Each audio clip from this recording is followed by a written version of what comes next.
berbahagia.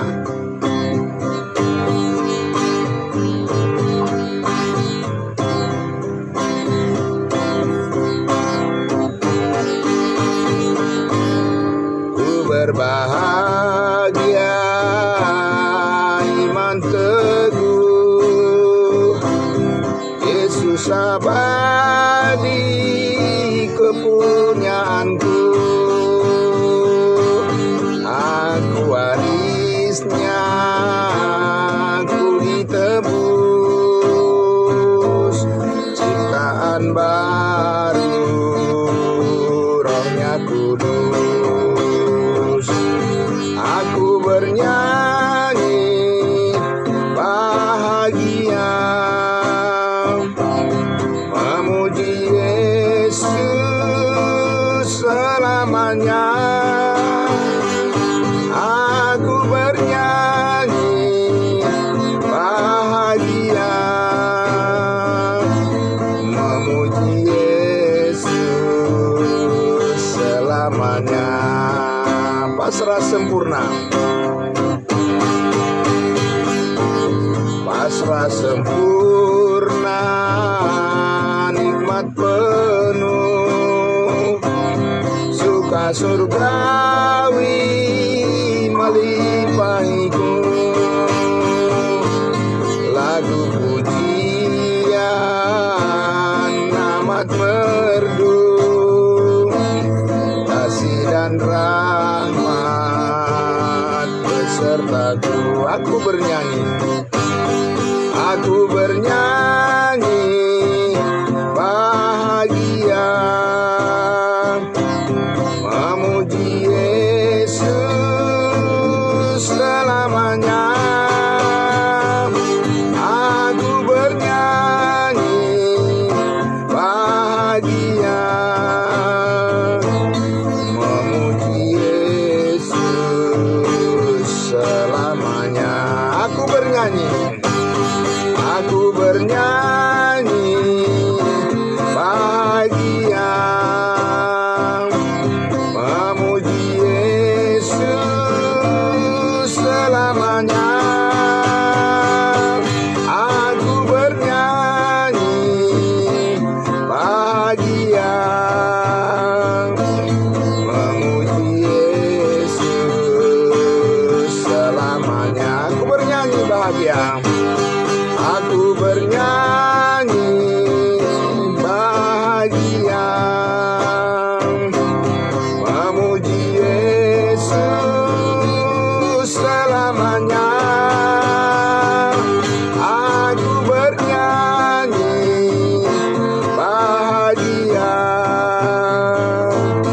memuji Yesus selamanya. Memuji Yesus selamanya. Baik, puji Tuhan. Ya, saudara-saudaraku yang dikasihi Tuhan Yesus, baik, kita berdoa untuk kita menyambut firman Tuhan. Mari kita berdoa. Benar Bapa di surga, sebagaimana puji-pujian yang sudah kami naikkan meninggikan nama-Mu ya Bapa, Tuhan kami Yesus Kristus.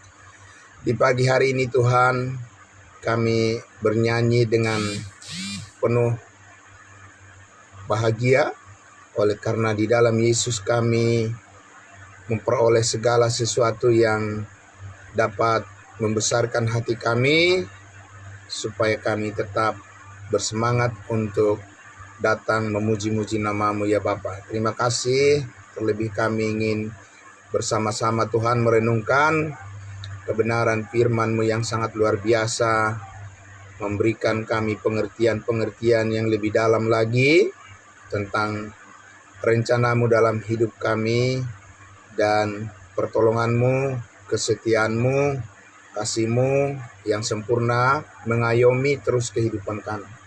Terima kasih Bapa, kami sambut itu di dalam nama Tuhan Yesus kami berdoa dan bersyukur. Haleluya, amin. Puji Tuhan, Bapak Ibu Saudaraku yang dikasihi Tuhan Yesus.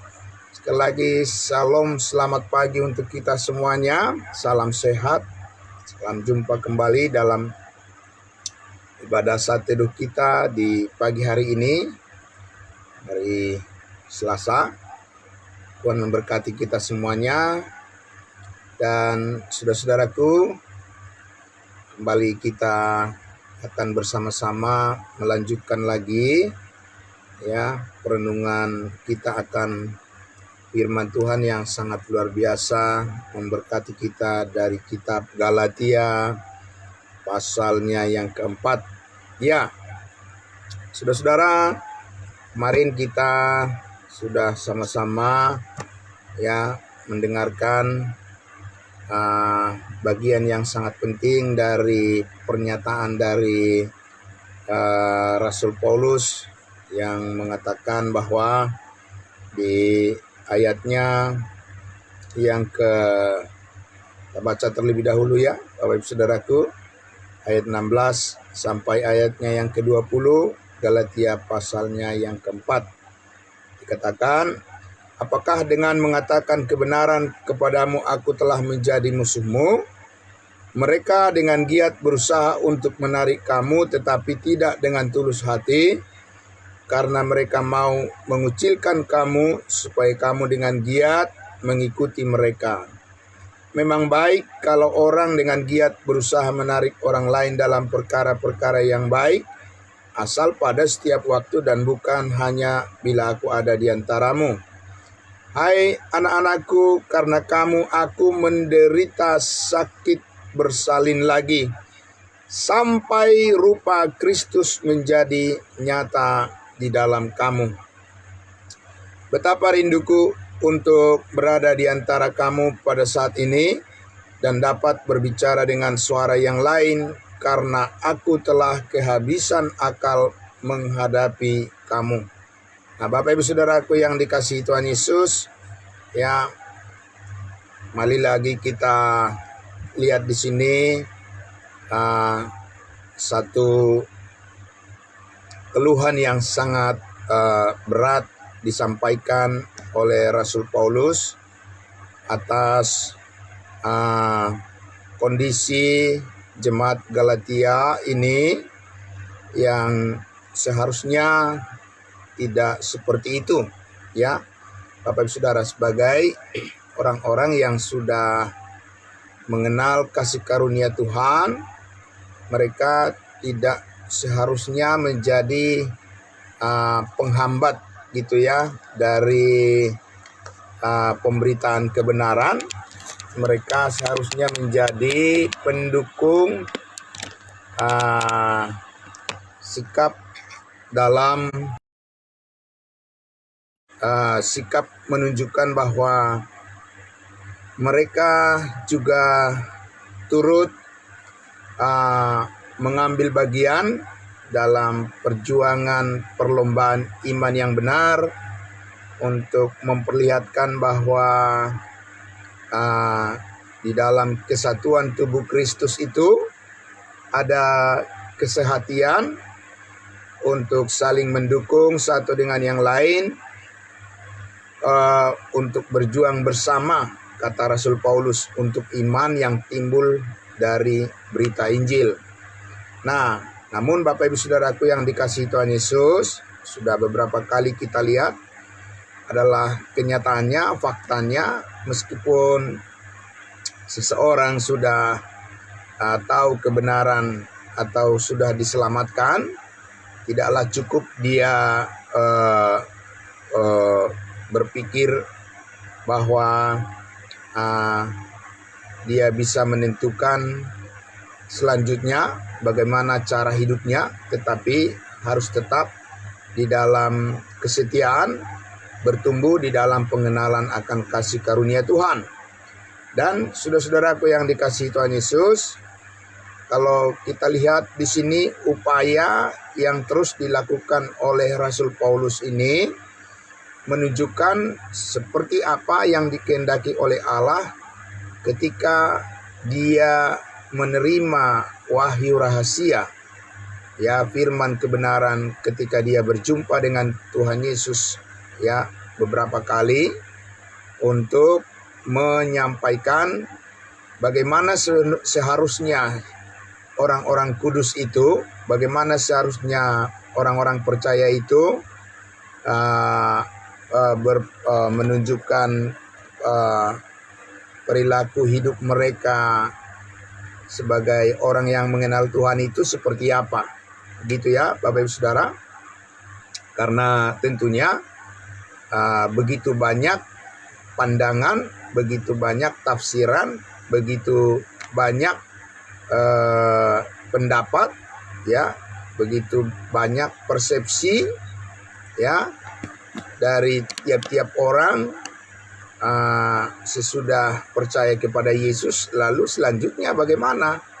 Ya, seperti apa cara hidup kita sebagai orang yang mengaku percaya pada Yesus, dan semua orang menawarkan menurut ya apa yang mereka pikirkan baik untuk orang-orang yang berkumpul atau yang berkomunitas di dalam jemaat yang disebut dengan orang-orang yang percaya kepada Yesus Kristus.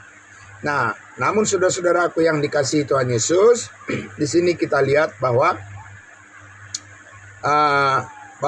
kegagalan daripada jemaat Galatia ini kan adalah karena mereka ingin kembali atau ingin menentukan sendiri, ya, ingin menentukan sendiri dan bahkan berkolaborasi gitu ya.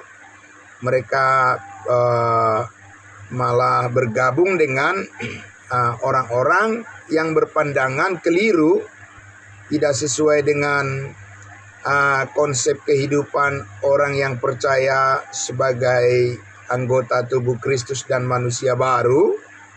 Ya, mereka malah bergabung dengan orang-orang yang membawa mereka kepada kemunduran dalam iman. Sepertinya kelihatannya bahwa mereka akan sibuk sekali, akan giat sekali dengan penampilan kehidupan keagamaan, religius gitu ya, sangat religius, agamis gitu ya. Nah, Bapak Ibu Saudaraku yang dikasihi Tuhan Yesus, tapi Paulus sudah mengatakan bukan begitu caranya mengikut Yesus Kristus dalam perjalanan hidup yang Tuhan beri kesempatan buat kita saat ini, ya. Tetapi Tuhan Yesus sudah mengungkapkan konsep kehidupan manusia baru itu berbeda, sangat berbeda dengan apa yang diketahui oleh manusia pada umumnya. Dan itu tidak bisa ditemukan dengan ilmu pengetahuan, ya, tidak bisa ditemukan dengan teknologi, dan tidak bisa ditemukan dengan hanya pendidikan yang tinggi, atau tidak bisa ditemukan dengan hanya berdoa saja, dan tidak bisa ditemukan pemahaman itu dengan berusaha memformulasikan dengan segala teknik daripada ilmu pengetahuan yang diupayakan oleh filsafat atau apa sajalah yang manusia bisa kreasikan dengan imajinasi dan dengan daya hayal yang tinggi, ya, dengan kecerdasan buatan, ya, yang sekarang zaman teknologi sekarang yang membantu banyak orang untuk bisa mempermudah pekerjaan di mana saja mereka bekerja.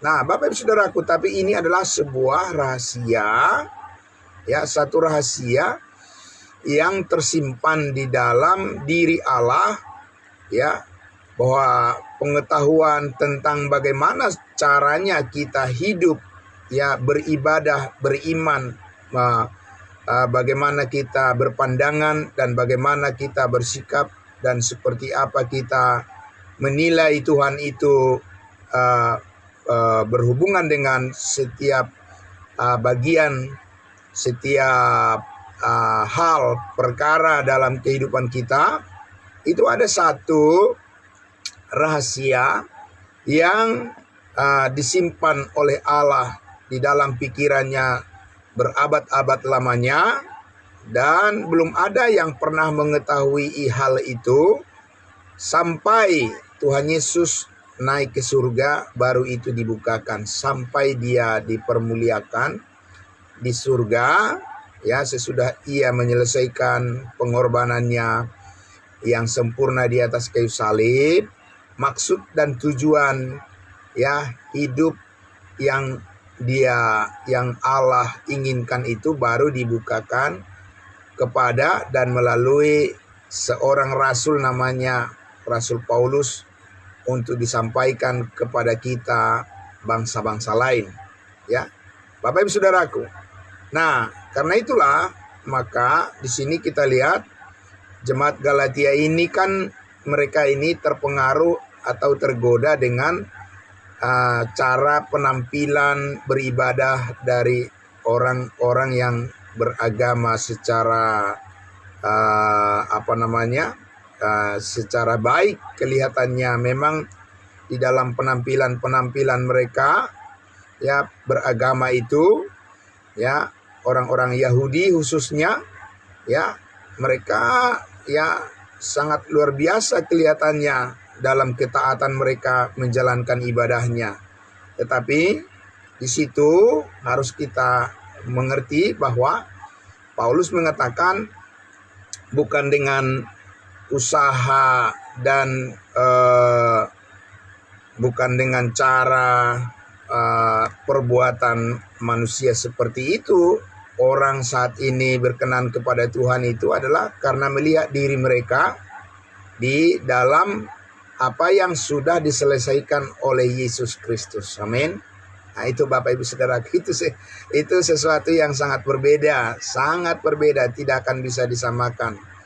Ya, pengertian tentang apa yang sudah dikerjakan oleh Yesus di atas kayu salib yang sudah selesai, itulah yang menjadi bagian kita sekarang, Bapak Ibu Saudaraku. Jadi bukan dari apa yang kita usahakan lalu menambah kesempurnaan kita, ya, menambahkan apa yang sudah dibuat oleh Tuhan Yesus. Tidak, apa yang sudah dilakukan oleh Tuhan Yesus di atas kayu salib itu sudah cukup bagi kita untuk dapat mengenal Dia. Amin. Yang penting sekarang kita adalah mengerti atau tidak kita apa yang dilakukan oleh Tuhan Yesus untuk kita, Bapak Ibu Saudaraku, ya. Adapun kita melakukan sesuatu saat ini adalah karena apa yang Paulus katakan, adapun hidupku ini bukannya aku lagi, melainkan Kristus yang hidup di dalam aku. Ya, bukan aku tetapi kasih karunia Tuhan yang melakukannya. Nah, begitu Bapak Ibu Saudaraku, ya. Jadi kita lihat bahwa di sini sekali lagi kembali dulu kita ke Galatia pasal 4 ini, ya. Paulus katakan di ayat 19 ini, saudaraku, untuk menanggapi sikap daripada jemaat Galatia yang tidak sinkron gitu, ya. Tidak sinkron. Ya. Tidak sinkron, tidak terutama karena kita berhadapan dengan dunia, Bapak Ibu Saudaraku. Kita tidak sebetulnya kita tidak terlalu penting apa kata dunia tentang kehidupan kita, ya, karena bukan dunia yang mengevaluasi hidup kita, Bapak Ibu Saudaraku, tidak. Bukan dunia ini yang menentukan kemana arah hidup kita, bukan dunia yang menyelamatkan kita, bukan dunia yang mati berkorban untuk mengampuni dosa-dosa kita, dan bukan dunia ini yang menentukan bagaimana nasib kita ke depan. Amin. Iya. Tetapi saudaraku yang dikasihi Tuhan Yesus, yang terutama adalah bagaimana keselarasan daripada hidup kita supaya hati Tuhan atau berkenan di hati Tuhan. Itu yang paling utama. Amin. Iya, saudaraku, itu yang paling penting. Jadi kita bukan berurusan dengan terutama bagaimana apa kata orang, apapun kata orang. Itu tidak terlalu penting, ya. dibandingkan dengan apa kata Tuhan. Amin. Jadi kita tidak membiarkan diri kita dikendalikan oleh penilaian-penilaian dunia, karena bukan dunia yang menghadirkan hidup kita yang baru ini, tapi Tuhan Yesus yang paling berkepentingan untuk menilai bagaimana supaya hidup kita sebagai orang percaya selaras dengan kehendaknya. Amin.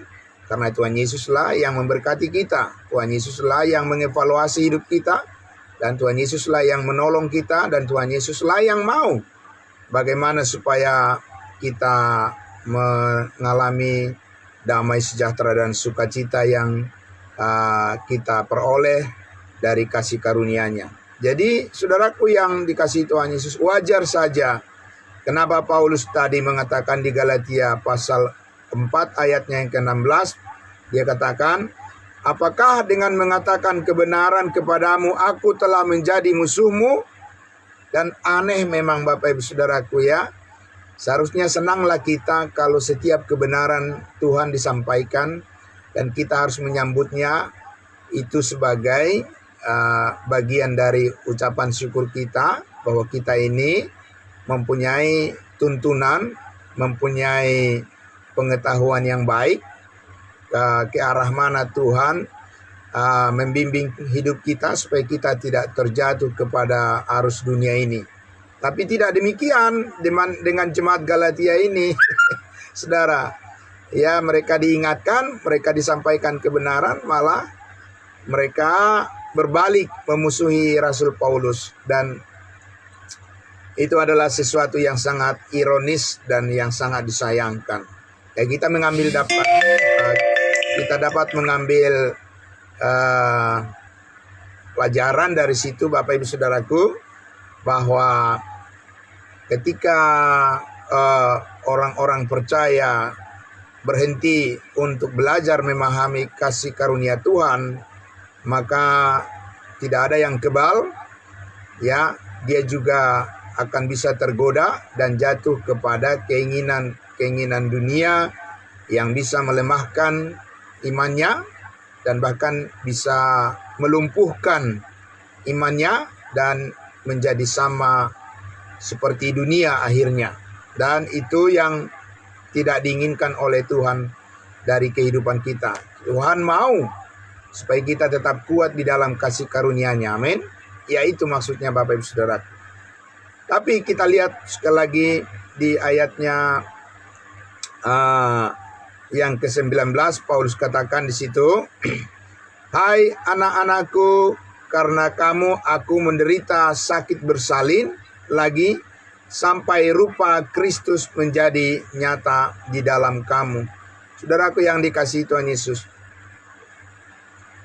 Rasul Paulus sangat menyadari pesan dari Tuhan Yesus kepadanya bahwa konsekuensi daripada memberitakan kebenaran Kristus itu tentu ada resiko yang harus dihadapi. Ya, jadi itu bukanlah berita yang diharapkan lantas nanti akan baik-baik saja, semua lancar-lancar saja, dan semuanya orang akan bertepuk tangan, memberikan aplaus ketika memberitakan kebenaran tentang Kristus. Itu adalah berkaitan dengan penderitaan yang harus dihadapi, karena memang adanya sukacita ini Bapak Ibu Saudaraku, ya, jadi ini memang tidak ada di konsep dunia ya. Kalau konsep dunia kan segala sesuatu kalau sudah terpenuhi, semuanya lengkap, barulah bisa tertawa, barulah bisa senyum, barulah bisa merasa tenang. Tapi tidak seperti itu Bapak Ibu Saudara. Justru damai sejahtera, sukacita yang kita peroleh saat ini itu adalah hasil daripada penderitaan Kristus Yesus, ya, perjuangan Kristus Yesus sampai kepada kematian, nyawanya dikorbankan.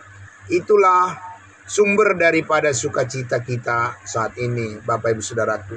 Jadi ya, bukan dengan kuasa Tuhan dengan menyingkirkan segala sesuatu persoalan di dunia ini, ya, dengan membuat semuanya lancar-lancar saja, tidak ada tantangan, tidak ada persoalan, tidak ada orang yang menyakiti hati kita, semua baik-baik saja, adem ayem, ya, semuanya segala sesuatu yang kita doakan semuanya dilancarkan, tidak ada hambatan, tidak ada masalah anak, tidak ada masalah keluarga, tidak ada masalah pekerjaan, tidak ada masalah lingkungan, tidak ada. Bukan seperti itu Bapak Ibu Saudaraku, ya. Yang menjadi harapan daripada Tuhan Yesus untuk setiap orang yang percaya, yang menerima keselamatan hidup yang kekal daripadanya, adalah agar mengerti itu hasil daripada penderitaan dan juga hasil daripada pengorbanan yang luar biasa yang tidak bisa ditanggung oleh manusia siapapun. Sehingga Bapak Ibu Saudaraku yang dikasihi Tuhan Yesus, tidak mungkin kita bisa menambahi, sekali lagi, tidak mungkin kita bisa menambahi sukacita kita dengan usaha kita sendiri, ya, dibandingkan dengan apa yang sudah sempurna dilakukan oleh Tuhan Yesus bagi kita. Jadi kita mengaminkan apa yang dilakukan oleh Tuhan bagi kita. Amin. Iya, itu maksudnya Bapak Ibu Saudara. Kita bertumbuh di dalam pengertian itu. Karena untuk mengerti hal itu tidak mungkin kita bisa dapatkan hanya 1-2 kali belajar firman, atau hanya kita menyanyi hanya beberapa kali, kemudian kita hanya melayani beberapa saat, ya. Bapak Ibu Saudaraku, tidak mungkin. Ini adalah sebuah perjalanan di mana proses daripada kehidupan kita dibentuk oleh Tuhan melalui berbagai macam tantangan dalam kehidupan, tapi kita mempunyai keberanian iman untuk tetap bertumbuh di dalam kasih karunia-Nya. Amin. Ya, itu maksudnya Bapak Ibu Saudaraku. Namun saudaraku yang dikasihi Tuhan Yesus, kita lihat di situ Paulus mengatakan, ya, pada jemaat Galatia, "Hai anak-anakku, karena kamu harus menderita, aku menderita sakit bersalin lagi, sampai rupa Kristus menjadi nyata di dalam kamu." Jadi ini kemarin saya sudah sampaikan, seorang ibu, ya, yang mau melahirkan anaknya, dia mempertaruhkan nyawanya. Itu intinya di sini Bapak Ibu Saudaraku. Tidak berarti bahwa Paulus ini bersakit bersalin, karena yang bersalin itu adalah seorang ibu. Tapi Rasul Paulus ini semacam seorang ibu, ya, yang mengasuh anak-anaknya dengan penuh kasih sayang, ya, apapun dilakukan demi untuk anak-anaknya bisa bertumbuh dan menjadi dewasa. Ya, itu yang dimaksud di sini. Ya, bukan hanya menerima anak-anaknya itu ketika mereka bersikap yang baik, ya, dan menerima juga anak-anaknya ketika mereka jatuh, dan ketika mereka pun melakukan sesuatu yang tidak sesuai dengan keberadaan mereka sebagai anak-anak.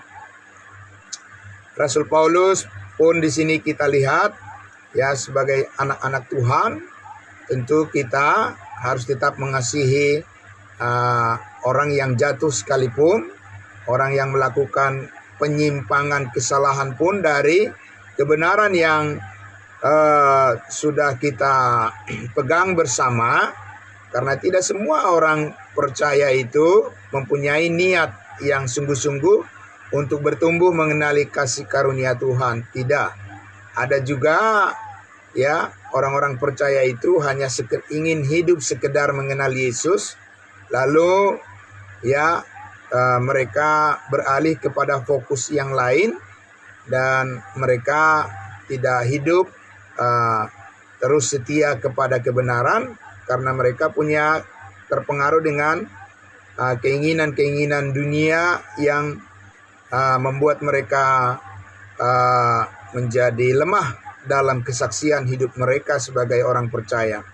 Tapi kita lihat di sini adalah bagaimanapun Paulus menunjukkan bahwa Yesus Kristus yang sudah menebus hidup kita ini, siapapun kita ini sebagai anak-anak Tuhan, kita perlu menyadari bahwa Tuhan Yesus tetap mengasihi kita, dan kita semua harus saling mengasihi satu dengan yang lain, dan kita harus segera bangkit kalau kita mengalami kejatuhan, mengalami kegagalan, karena itu adalah fakta kenyataan di dunia yang kita jalani saat ini. Kita juga kita adalah manusia. Ini bukan pembenaran tetapi ini kenyataan, fakta maksudnya. Tidak harus kita jatuh, Bapak Ibu Saudaraku, tidak. Kasih karunia Allah sanggup membuat kita tetap bertahan untuk tidak jatuh. Tidak harus jatuh, Bapak Ibu Saudaraku. Karena Yesus sudah menang atas kuasa maut, dan Yesus tidak akan menginginkan kita mengalami kegagalan dalam hidup ini. Allah tidak menginginkan, Dia tidak mempermainkan hidup kita. Kadang kita jatuh, kadang kita berhasil. Bukan itu keinginan Allah, Bapak Ibu Saudaraku. Dunialah yang membuat kita jatuh. Kasih karunia Allah itulah yang membangkitkan kita terus, semangat kita terus untuk bisa maju.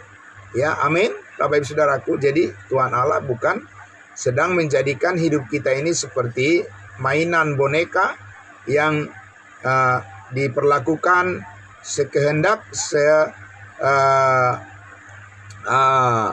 sewenang-wenang daripada Tuhan atas hidup kita. Tidak, Tuhan tidak mentang-mentang terhadap hidup kita, tapi Tuhan memperlakukan kita sebagai anak-anak yang dikasihinya, yang dibimbing oleh Tuhan dengan lemah lembut, dengan firman-Nya. Sekalipun kita jatuh, tetap Tuhan Yesus mengangkat kita dan memanggil kita untuk segera bangkit dan tidak berlama-lama di dalam kejatuhan kita. Amin. Itu maksudnya, Bapak Ibu Saudaraku. Jadi artinya faktanya, kenyataannya tidak ada manusia itu yang bisa sempurna di dalam perjalanan iman mengiring Tuhan, tetapi bukan itu masalahnya. Bukan itu yang paling penting. Yang paling penting adalah, adakah hati kita diisi terus dengan kebenaran yang menyanggupkan kita untuk supaya di hari akan datang kita tidak jatuh lagi. Amin. Itu maksudnya, Bapak Ibu Saudaraku. Supaya kita bisa tetap berhadapan dengan kenyataan hidup yang keras sekalipun, kita bisa tetap mampu untuk melihat bahwa Tuhan itu tetap mengasihi kita, dan kita tidak akan mundur, tidak akan lemah, dan tidak akan menyalahkan Tuhan, dan tidak akan menyalahkan siapa-siapapun, tapi kita maju terus untuk bertumbuh di dalam mengenali setiap bagian kehidupan yang Tuhan mau, seperti apa kita harus bersikap dan bagaimana kita memuliakan Dia. Amin. Itu maksudnya, Bapak Ibu Saudaraku yang dikasihi Tuhan Yesus. Sehingga Paulus katakan, sampai rupa Kristus menjadi nyata di dalam kamu. Rupa yang mana, Bapak Ibu Saudaraku? Bukan rupa yang digambar-gambar, yang di lukisan-lukisan itu yang dimaksudkan. Karena ini adalah berbicara tentang rupa, gambaran daripada kemuliaan Yesus Kristus, bahwa kemuliaannya itu adalah kemuliaan yang mengalahkan kuasa dosa dan kuasa maut, di mana setiap kita yang percaya kepadanya, kita dimampukan untuk menghadapi segala rintangan di dalam kehidupan kita ini, sekalipun kita harus melalui penderitaan, karena memang kita harus mengambil bagian di dalam sebuah berita di mana hidup kita tetap sanggup bertahan sekalipun melewati berbagai ujian dan pencobaan, tapi tetap bisa setia. Amin. Bukankah Bapak Ibu Saudaraku, maksud iblis itu adalah membuat persoalan-persoalan dalam kehidupan manusia itu supaya mereka jauh dari Tuhan? Itu adalah maksudnya. Jadi supaya mata manusia itu dibutakan, sehingga mereka hanya fokus saja kepada persoalan-persoalan dalam kehidupannya, dan kemudian mereka akan berkutat dan berputar ya di dalam masalah itu sendiri tanpa melihat jalan keluar yang diberikan oleh Tuhan Yesus melalui kebenaran firman-Nya. Jadi iblis ingin membutakan semua mata manusia supaya mereka tidak melihat kuasa kebangkitan Yesus Kristus yang sudah menang ya atas kuasa dosa dan kuasa maut, kuasa kejahatan dan kuasa-kuasa kedagingan. Ya, iblis mau agar semua manusia buta, tidak melihat hal itu. Dengan cara bagaimana? Dengan cara memperhadapkan berbagai problem, berbagai persoalan di dalam kehidupan manusia itu. Nah, Bapak Ibu Saudaraku yang dikasihi Tuhan Yesus, itu yang dilakukan oleh iblis di Taman Eden ketika pertama kali dia menjatuhkan manusia yang pertama, Adam dan Hawa, adalah membuat satu masalah di dalam iman mereka, ya, di dalam keyakinan mereka. Itu yang digoyahkan oleh iblis. Maka ya, iblis mengatakan kepada Hawa, tentulah Allah berfirman. Tapi, nah, jadi Bapak Ibu Saudaraku, ya, dari mana iblis mengacaukan pikiran manusia? Dari pengertian mereka terhadap firman. Karena kalau sudah dikelirukan pengertian mereka terhadap firman Tuhan, maka seluruh hidupnya sudah bisa dikuasai oleh iblis. Dan itu yang dilakukan oleh iblis juga kepada Yesus ketika Yesus berpuasa 40 hari 40 malam. Dan laparlah dia dalam keadaan lemah, dalam keadaan lunglai, dalam keadaan secara fisik sebagai manusia dia tidak berdaya. Lalu iblis menawarkan supaya ya Yesus membuktikan apakah dia masih sadar bahwa dia anak Allah dalam keadaan tidak punya apa-apa. Apakah Yesus masih sadar bahwa dia adalah Mesias? Apakah dia adalah anak manusia yang sempurna? Apakah dia juru selamat dalam keadaan di mana dia sudah sangat menderita dan dalam keadaan lapar dan dalam keadaan lemah, dalam keadaan tidak berdaya? Tetap sadar Bapak Ibu Saudaraku, amin. Iya. Jadi iblis mengatakan, jadikanlah batu ini menjadi roti. Ya. Tapi yang Yesus sadari adalah firman Tuhan. Yesus mengatakan apa? Ada tertulis, manusia tidak hidup hanya dari roti saja, tapi dari setiap firman yang keluar dari mulut Allah. Jadi Bapak Ibu Saudaraku yang dikasihi Tuhan Yesus, kesadaran terhadap kebenaran firman Tuhan itulah yang membangkitkan roh kita untuk tidak bisa dikalahkan oleh godaan-godaan yang ada di dunia ini, yang diperhadapkan oleh iblis, yang diperhadapkan oleh setan, ya, yang diciptakan situasi-situasi yang mencekam, yang buruk, supaya manusia itu ketakutan. Dengan demikian keyakinan manusia itu dan pengharapan akan kasih Tuhan bisa pudar, ya, lama-lama memudar, ya, dan terus kalau tidak punya keberanian untuk meyakini bahwa di dalam firman Tuhan itu kita akan bertumbuh dengan pengertian yang benar dan Roh Kudus akan mengerjakan sesuatu di dalam diri kita, ya. Kalau kita tidak berani mempercayai hal yang seperti itu Bapak Ibu Saudaraku, maka disitulah kedagingan mulai menggeser pengharapan kita, dan kita mulai mencoba untuk memikirkan alternatif yang lain, dan tahu-tahu kita sudah terseret oleh keinginan iblis untuk jatuh kepada dunia ini. Jadi memang halus Bapak Ibu Saudara permainan daripada iblis untuk menjatuhkan manusia itu, dan dengan menggoncangkan keyakinannya, ya, yaitu dengan persoalan-persoalan yang muncul setiap hari. Nah, saudara-saudaraku yang dikasihi Tuhan Yesus, ya, jadi sangat beruntung kalau setiap pagi kita pertama-tama pikiran kita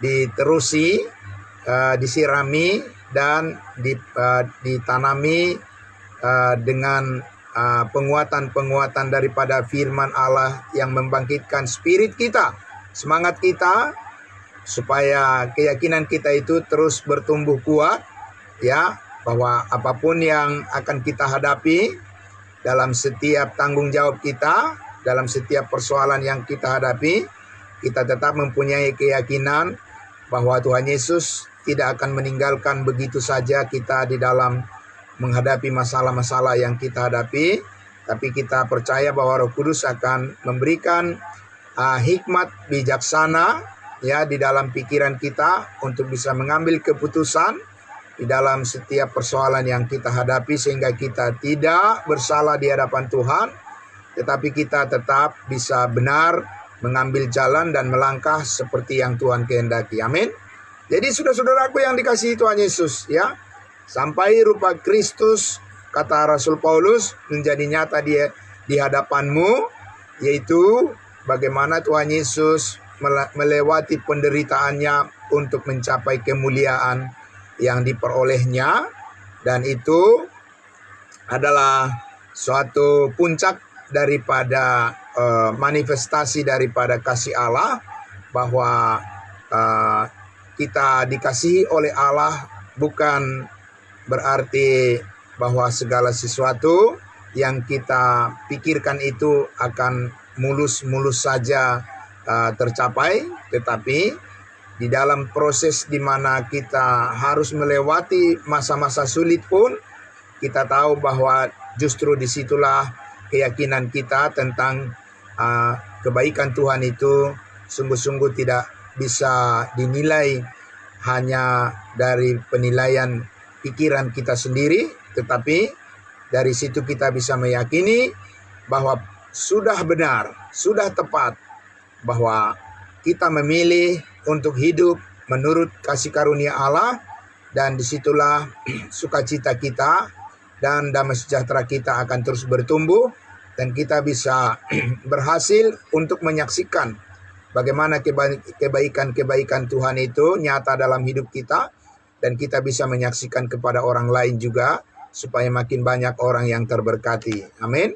Setidaknya Bapak Ibu Saudaraku yang dikasihi Tuhan Yesus, anggota keluarga kita sendiri, kita menjadi orang-orang yang memberikan motivasi yang selalu positif, ya. Jadi bukan kita memberikan kata-kata yang negatif atau yang melemahkan, tetapi kita menjadi, ya, seorang pribadi, seorang bapak, seorang ibu, atau seorang anak yang selalu berpikir positif di dalam keluarga kita, ya, di dalam lingkungan kita, atau di komunitas di mana kita, di dalam persekutuan kita, di dalam jemaat di mana kita bersama-sama memuji-muji Tuhan. Kita satu dengan yang lain menunjukkan bahwa, ya, persoalan-persoalan tidak harusnya menjauhkan kita satu dengan yang lain, tetapi justru mempererat kesatuan kita untuk kita sama-sama bersama menggumuli, dan sama-sama kita mendoakan, dan sama-sama kita berharap dan menyatakan bahwa Tuhan pasti memberikan jalan keluar atas masalah-masalah yang kita hadapi, supaya kita tetap bisa menyatakan bahwa kita ini adalah orang-orang yang menaruh harap kepada Tuhan dan rindu selalu memuliakan Dia bersama-sama. Amin. Saudara-saudaraku yang dikasihi Tuhan Yesus, sekali lagi selamat pagi buat kita semuanya. Dan biarlah firman Tuhan yang sudah kita dengarkan bersama di pagi hari ini, dan bersyukur berterima kasih Bapak Ibu Saudaraku selalu diberikan kesehatan kepada kita. Ya, kita terus mohon campur tangan Tuhan supaya Tuhan Yesus memberikan kepada kita, ya, kesehatan yang baik. Dia menuntun hati dan pikiran kita untuk tetap bisa setia kepada kebenarannya. Dan segala tanggung jawab yang harus kita kerjakan di pagi, siang, sampai sore malam hari nanti, biarlah Roh Kudus, biarlah hikmat dari Tuhan yang terus memampukan kita melakukannya, dan kita tetap percaya bahwa Tuhan menyediakan apa yang kita perlukan, ya, Yang penting adalah Bapak Ibu Saudaraku, kita terus saling mendoakan satu dengan yang lain supaya kita selalu bersemangat untuk mengerjakan segala pekerjaan yang Tuhan percayakan, seperti untuk Tuhan, melakukan sungguh-sungguh seperti untuk Tuhan dan bukan untuk manusia. Karena kita tahu dari Tuhan Yesuslah kita menerima upah yang besar atas apa yang kita lakukan. Sebab tidak ada yang sia-sia, sekecil apapun yang kita lakukan dengan sungguh-sungguh dan berhati-hati, dengan serius, dengan penuh keyakinan akan iman bahwa Tuhan Yesuslah juru selamat dan penolong kita semuanya. Amin.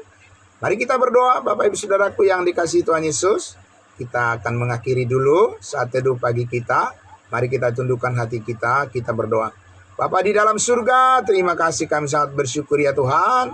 Pagi hari ini kembali lagi Tuhan membangunkan kami dengan semangat yang baik, dengan kesehatan yang sangat berharga. Dan kami bersyukur ingin menggunakan momen-momen setiap pagi kami Tuhan bersama-sama bertemu di dalam saat teduh kami di pagi hari untuk menyatakan rasa syukur kami kepada Tuhan dan pujian kami kepadamu. Terlebih lagi Tuhan, kami selalu rindu menyambut terus setiap pernyataan-pernyataan daripada firman-Mu yang meneguhkan iman kami, menguatkan hati kami, membangkitkan semangat kami, dan juga memperdalam akan pengetahuan kami akan kebenaran-Mu sebagai dasar dan benteng yang teguh bagi kami untuk meyakini bahwa setiap hari tangan Tuhan selalu menolong kami dan memampukan kami untuk tetap terpelihara hidup di dalam damai sejahtera Tuhan, di dalam sukacita yang daripada-Mu. Terima kasih Bapa dalam surga, diberkatilah semua saudara-saudara kami yang hadir pada pagi hari ini. Engkau memberkati mereka semua, berikan kesehatan yang baik, umur panjang, segala rezeki, segala apa yang kami perlukan, pikiran yang tenang, dan hati yang dipenuhi dengan damai sejahtera Tuhan, dan juga hati yang selalu rindu mengasihi. Biarlah itu terus bertumbuh dikala kami pun menghadapi berbagai rintangan di dalam kehidupan kami. Kami percaya kami akan melewati semuanya dengan keyakinan bahwa Tuhan adalah penolong bagi kami yang sempurna. Terima kasih Bapa dalam surga, kami serahkan hari yang Tuhan Engkau berikan bagi kami untuk bersiap melakukan segala tugas dan pekerjaan kami. Dan kami percaya kasih karunia-Mu cukup bagi kami. Karena itu Bapa di surga, ya kami serahkan semuanya ke dalam tangan-Mu. Sebab damai sejahtera-Mu Bapa di surga, Yesus Kristus Tuhan kami, Juru Selamat, dan Roh Kudus, Allah Tritunggal yang terus memberkati kami sampai Tuhan Yesus datang, kami berjumpa muka dengan muka dengan Tuhan Yesus suatu hari kelak. Kami percaya kami akan selalu diiring dan disertai oleh damai sejahtera Tuhan selama-lamanya. Terima kasih Bapa di surga. Haleluya. Amin. Amin. Terima kasih. Selamat pagi saudara-saudaraku semuanya. Sampai jumpa lagi. Ya. Terima kasih ya. Semangat terus saudara-saudaraku untuk melaksanakan tugas dan pekerjaan kita. Salam kudus semuanya. Kita jumpa besok pagi lagi ya, saudara-saudaraku. Salam sehat semuanya. Ya, salam. Ya, salam kudus. Amin. Ya.